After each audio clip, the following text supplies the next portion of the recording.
اگر کسی پشتیبانی کنه اونها را هیچ عذری دیگه برای اونها باقی نیست। Iran নিয়ে বড় চক্রান্ত চলছে, তবে অবাক করা বিষয় ইসরায়েল নাকি এখন চাচ্ছে না ইরানে হামলা হোক। তবে এই সিদ্ধান্ত নিয়েও ইসরায়েল আসলে শান্তিতে থাকতে পারছে না, কারণ এমন কথা প্রচার হলে তো ইসরায়েলের সেই হ্যাডম ব্যাপারটা আর থাকলো না। এই প্রেক্ষাপটেই ইসরায়েলের গোয়েন্দা সংস্থা মোসাদের প্রধান ডেভিড বার্নোয়া যুক্তরাষ্ট্র সফরে গেছেন বলে জানিয়েছে আন্তর্জাতিক গণমাধ্যম। শুক্রবার তিনি যুক্তরাষ্ট্রে পৌঁছান। তিনি ইরানের পরিস্থিতি, তেহরানের দমনপীড়ন ও ওয়াশিংটনের সম্ভাব্য প্রতিক্রিয়া নিয়ে উচ্চ পর্যায়ের আলোচনা করবেন বলে ধারণা করা হচ্ছে।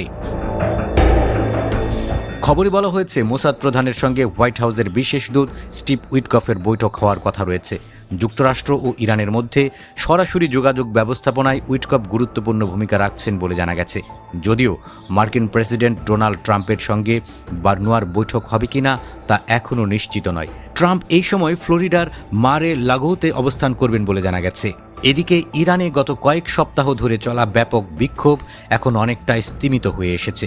যুক্তরাষ্ট্রভিত্তিক বিভিন্ন পর্যবেক্ষক সংস্থা জানিয়েছে, সরকারের কঠোর দমন নীতির ফলে আপাতত আন্দোলন চাপে পড়েছে। অর্থনৈতিক সংকটকে কেন্দ্র করে শুরু হওয়া এই আন্দোলন দ্রুতই ইসলামী প্রজাতন্ত্রের শাসন ব্যবস্থার বিরুদ্ধে গণ আন্দোলনের রূপ নেয়। তবে জানুয়ারির শুরু থেকেই ইরানি কর্তৃপক্ষ ইন্টারনেট সম্পূর্ণ বন্ধ করে দেয়। নিরাপত্তা বাহিনী রাস্তায় নামিয়ে ব্যাপক দমন অভিযান চালায়। মানবাধিকার সংগঠনগুলোর দাবি, এই অভিযানে কয়েক হাজার মানুষ নিহত হয়েছে।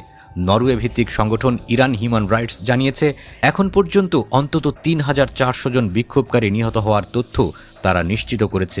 প্রত্যক্ষদর্শীদের বর্ণনায় উঠে এসেছে, নিরাপত্তা বাহিনী পালিয়ে যাওয়া বিক্ষোভকারীদের গুলি করে হত্যা করেছে এবং সামরিক মানের অস্ত্র ব্যবহার করেছে।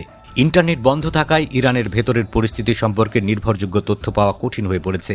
তেহরানের একাধিক বাসিন্দা জানিয়েছেন, রাজধানীতে এখন আপাতত শান্ত পরিবেশ বিরাজ করছে, তবে শহরের উপর ড্রোন টহল দিতে দেখা গেছে।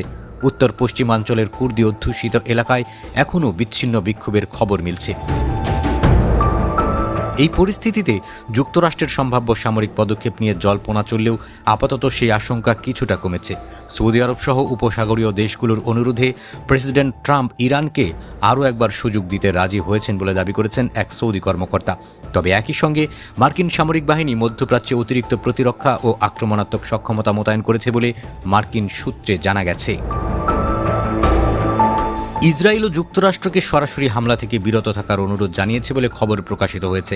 ইসরায়েলি কর্মকর্তাদের আশঙ্কা, যুক্তরাষ্ট্র ইরানে বড় ধরনের হামলা চালালে এর প্রতিশোধ হিসেবে ইসরায়েল লক্ষ্যবস্তুতে পরিণত হতে পারে।